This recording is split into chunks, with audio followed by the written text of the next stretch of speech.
কলিজায় দম আছে, ভালো লাগছে। ছোট পর্দার অত্যন্ত জনপ্রিয় মুখ তানিয়া বৃষ্টিকে নিয়ে চিন্তিত ছিলেন তার অসংখ্য ভক্ত। অবশেষে স্বস্তির খবর এলো। ব্রেন টিউমারের সফল অস্ত্রোপচার শেষে হাসপাতাল থেকে বাসায় ফিরেছেন এই অভিনেত্রী। 72 ঘন্টা নিবিড় পর্যবেক্ষণে রাখার পর গত বৃহস্পতিবার চিকিৎসকরা তাকে ছাড়পত্র দেন। নির্মাতা সকাল আহমেদ গণমাধ্যমকে এই বিষয়টি নিশ্চিত করেছেন। বেশ কিছুদিন ধরেই তীব্র মাথা ব্যথা ও শারীরিক অসুস্থতায় ভুগছিলেন তানিয়া বৃষ্টি। শুরুতে বিষয়টিকে সাধারণ ভেবে গুরুত্ব না দিলেও শারীরিক অবস্থার অবনতি হলে তাকে হাসপাতালে ভর্তি করা হয়।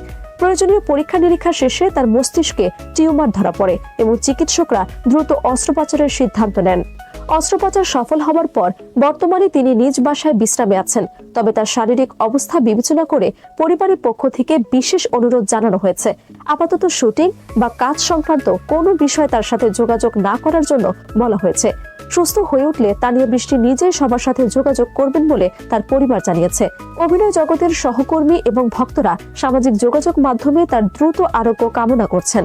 সবার প্রত্যাশা খুব শিগগিরই সুস্থ হয়ে চেনা হাসি নিয়ে আবারও লাইট ক্যামেরার অ্যাকশনের দুনিয়ায় ফিরবেন প্রিয় এই অভিনেত্রী।